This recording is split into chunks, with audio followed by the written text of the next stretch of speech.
Vidéo, je vais t'expliquer comment afficher une chaîne de caractères à l'aide de l'instruction for. Dans le mini-projet numéro 2, tu as déjà appris à construire une chaîne de caractères à l'aide des opérateurs plus et étoile. Par exemple, pour afficher la chaîne TTTTAAAVVVVVV, on peut écrire chaîne égale T fois 4 plus A fois 3 plus V fois 5.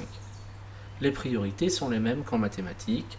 On effectue en premier les multiplications, donc T fois 4 donnera la chaîne de caractères TTTT, A fois 3 la chaîne de caractères AAA, et V fois 5 la chaîne de caractères VVVVV. Puis, on n'a plus qu'à ajouter ces chaînes de caractères les unes avec les autres, on appelle ça une concaténation, à les coller en quelque sorte, et on obtient bien la chaîne de caractères demandée. Mais il est aussi possible de construire cette chaîne de caractères à l'aide d'une autre méthode qui utilise l'instruction for. C'est l'objectif de cette vidéo. En effet, tu auras remarqué, j'espère, que les caractères sont répétés. Et s'il y a des répétitions, il est donc possible d'utiliser l'instruction for associée à la fonction range. La chaîne que nous souhaitons afficher peut être décomposée en 3 blocs. Un bloc de T, un bloc de A, un bloc de V.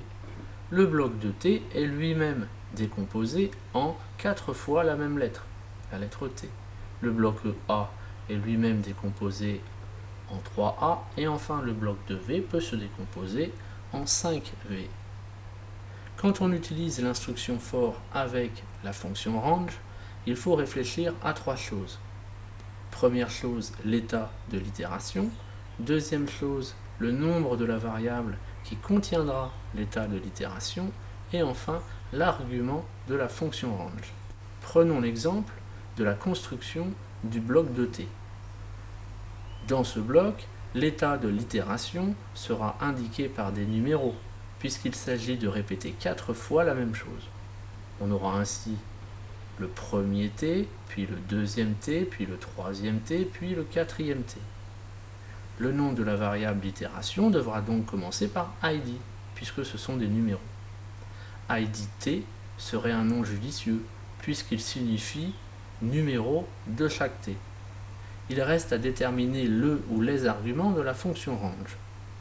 Comme tu veux une boucle de répétition et que tu sais qu'en informatique on commence à compter à partir de 0, on obtiendra donc la boucle 0, la boucle 1, la boucle 2 et la boucle 3. Il s'agit donc de la séquence de nombres entiers naturels 0, 1, 2, 3, qui se traduit par la fonction range, entre parenthèses 4. Comme on vient de le voir, la variable associée à la fonction for s'appellera id_t, et nous aurons besoin d'un range 4, puisque nous aurons des boucles allant de 0 jusqu'à 3.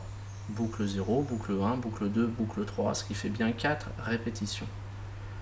On écrira donc for id-t in range 4. Il reste ensuite à afficher la lettre T dans chaque boucle. Testons. On s'aperçoit que notre chaîne s'affiche sur une colonne, alors qu'on voudrait qu'elle s'affiche sur une ligne.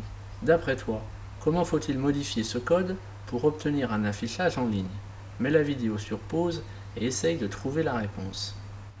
L'affichage est en colonne car la fonction print effectue des retours à la ligne après avoir affiché chaque t. Il faut donc utiliser l'option end pour modifier ce retour à la ligne. Par quoi remplacer ce retour à la ligne?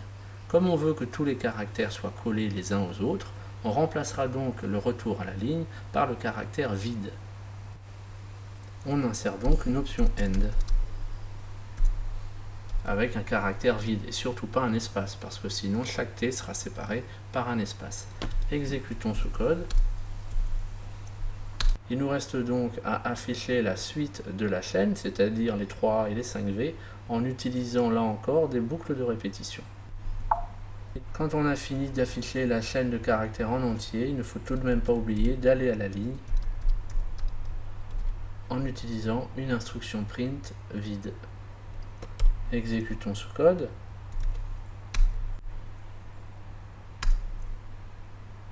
Voilà, on obtient bien ce que l'on voulait. Cette vidéo est terminée.